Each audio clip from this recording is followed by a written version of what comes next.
Hello everybody, JT Bear here on a very chilly December the 2nd. We're out in the little greenhouse shed shop thing to take a look at how the plumbing works in this particular aquaponic system. I had one of my viewers kind of ask for a breakdown because they're just getting started in aquaponics and they're not quite certain of how it's supposed to go. I'm not entirely sure that my system is the best one to go off of, but it's the only one I can show you as to how it works. So in the beginning we'll take a look at the main aquaponic system, and then we'll take a look inside at the miniponic system that I just made there. So let's get started. Down in the black tank here, this is my sump tank. This is where my water level will go up and down, never changing in the blue bin, never changing in the white fish tank. We'll get to that in a second. The pump is this pipe here. It's a 400 gallon per hour Laguna pump. It's what, 3 years running? Still going just fine.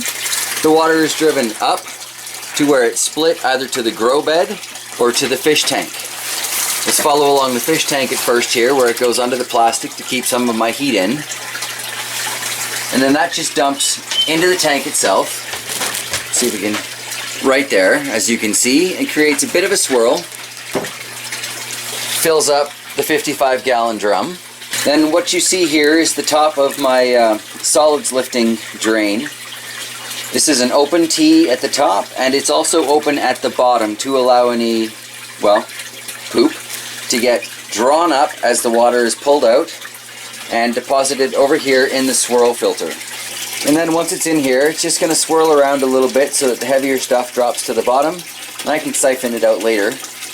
And on the top of this 90, the cleaner water drops into the sump tank. Once it's fallen back into the sump tank, it goes up from the pump, and then again splits. This time we'll follow along to the grow bed, where it's just pouring out at the moment because I still don't have enough media to fill this bed. But as the water level rises, it feeds the plants. Eventually we get here to the bell siphon at the end of it all. If I take the bell off, it'll act like a standing drain and just leave the water at this particular height, but I don't want that. So I'll put that back on. And once the water overflows, it's going to create a vacuum inside this bell that will draw the rest of the water down and again into the sump tank. That should be kicking over in a few seconds here.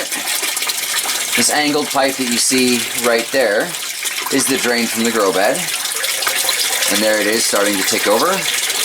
It'll get much stronger when it actually kicks in. That moment of it kicking in is basically, it's pulled the last of the air out of the bell and now it's just water. And that will drain all the way down to the lines cut in the bottom of the bell, at which point air will get back into it, the drain will stop, and the garden bed fills back up again. So it's nowhere near as complicated as it seems once you set up a few of these systems. You know, and I say a few because there is a learning curve, right? The first one is hardly ever set up right, but you get better at it every time, and before you know it, you can crank these things off in, you know, just a few minutes, assuming you've got the various pieces. My poor garden is not doing well in the winter cold right now. Not enough hardy things in here, but that elderberry from Permaculture Prepper, definitely coming back to life. It don't care that it's cold in here. It's going all honey badger on us. And these willows might be rooting. Would be nice. I don't see any weeping willows out here, but this is supposed to be about the water flow. So that's basically how it works in the main aquaponic garden. The rocks up here, the media, whatever you want to call it, that's your biofilter area. Takes a little while to get that bacteria built up, but you can always cheat and get bio seeds. I use a product called One Fix.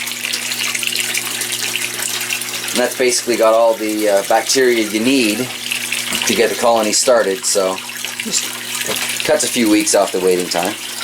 Let's go take a look at how the water drains out of that miniponic system because it's warmer in there.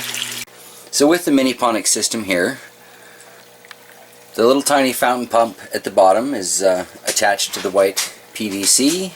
Comes up, down, and around. Temporarily used one of these cross pieces just so I've got the water going in 3 different places in there.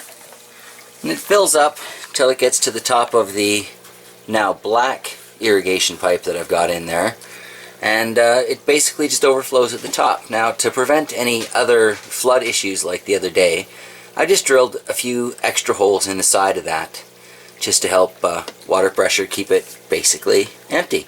So this is a super simple garden system, but that being said, bear in mind with any aquaponic garden, it's actually going to be easier if it's bigger.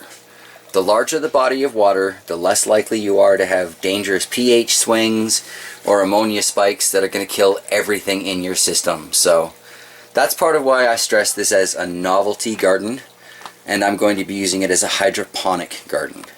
But the basic theory of how water flows is still the same in both hydroponic and aquaponic systems. So there you go. That's a quick look at these 2 gardens and their water flow systems. Thanks for joining me today, everybody, and I hope this has answered your questions. Have a great day.